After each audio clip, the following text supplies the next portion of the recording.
Okay, so I'll be talking about problems 9 and 11 from week 2 of finite math. For problem number 9, the problem will look something like this. Determine whether the equation defines x as a linear function of x. If yes, write it in the form of y equals mx plus b. This is called the slope-intercept form. And if an answer doesn't exist, put d in e, which means does not exist. So the case is going to be that this is going to be d and e, and let me show you why. So I'm going to go over here to my whiteboard, look at the left-hand side of the screen. So I've got the original equation. What I normally would do is try to solve this in such a way that I get y on one side and everything else on the other. So that's what I've done here. I subtracted negative 14 times the square root of x from both sides of the equation. Then I divided both sides by 6 because I had 6y.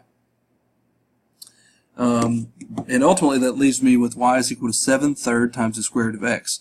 But the answer there is not as important as the fact that I don't have just y and x on both sides of the equation. That's what it takes to have this slope-intercept form. You need y is equal to m times x. Whatever m is, x has to just be x, not the square root of x. So it doesn't fit that form, therefore it does not exist.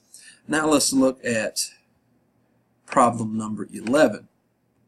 11 says find the point of intersection between these two straight lines. So they give you one equation in what's called the slope-intercept form, y is equal to 4/7 x minus 8. And they give you the second one in what's called standard form, x plus 7y plus 21 equals 0. Now these are just two straight lines, and they intersect somewhere. The way we're going to find out where they do is to set one equal to the other after we have them in the same form. So what I'm going to do is take the bottom equation and change it over to slope-intercept form. So going back over to my whiteboard, I'm going to take this bottom equation and I'm going to, so I'll use black ink for this, I'm going to get y on the left-hand side and everything else on the other. So what I'll do is say subtract x from both sides, and I'll subtract 21 from both sides. Whatever I do to one side, I got to do the other, so I'll put minus x over this side, minus 21. So 0 minus x minus 21 on that side. These will, as they say, cancel, so I wind up with 7y equals negative x minus 21. Okay, now I want to get just y on the left-hand side, so I divide both sides by 7. So I'll do that here. Let's use screen. So I'll divide by 7 on this side. I'll divide this by 7. I'll divide this by 7. And that gives me y equals, so 7y divided by 7 is just y.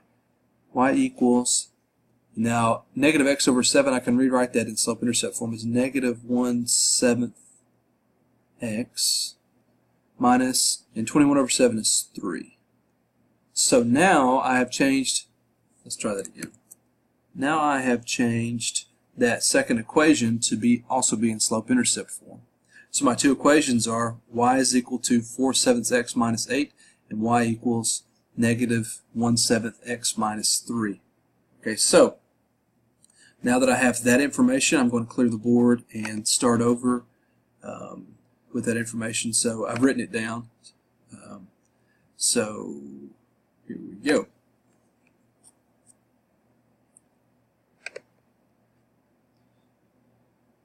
So I've got y equals 4/7 x minus 8. And I have y equals negative 1/7 x minus 3. Well, I have y here, y here. They're both y, so they're equal to each other. So I'm going to set this equal to this, and I'll write it here. So I'll have 4/7 x minus 8 equals negative 1/7 x minus 3. That 3 didn't come out good again. Let's try that again. Okay, so now what I want to do is solve for x. And the way I'm going to do that first is I need just x on both sides. How do I get rid of the fraction? Well, since they both have 7 in the denominator, I'm just going to multiply both sides by 7. what that means is everything on both sides gets multiplied by 7. So if I multiply 4/7 x by 7, that gives me 4x. Because the 7 in the top will cancel with the 7 in the bottom. If I multiply -8 times 7, I get -56. And now if I multiply -1/7 x times 7, that's going to give me -1x, or just -x. And then if I multiply 7 times -3, I get -21.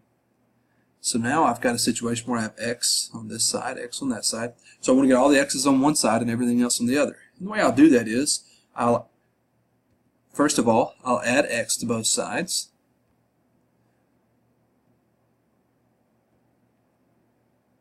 And I will also add 56 to both sides. And I'll show you why I do that. I'll use a different color. Let's use blue this time. So plus 56 and plus 56. Let's try 6 again. 6.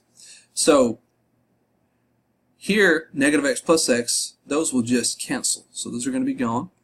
And here, -56 plus 56 will also cancel. Those will be gone. So then I'm going to wind up with, well, 4x plus x is 5x equals -21 plus 56 is positive 35, or just 35. So 5x equals 35, divide both sides by 5, x equals 7. So I know that my answer is, the x coordinate will be 7. To find out what y is, I simply take this x and plug it into one of my equations over here.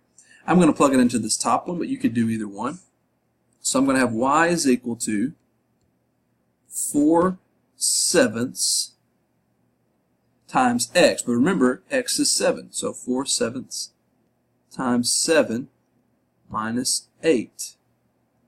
Well, 4/7 times 7 is just 4, because you're going to take 4, multiply by 7, then divide it by 7 again. So that's going to give you 4. So we'll have y is equal to 4 minus 8.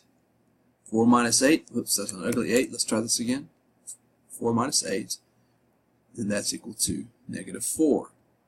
So my x coordinate is 7, my y is -4. So I'd write the final answer as 7, -4. That's the point at which the two lines intersect.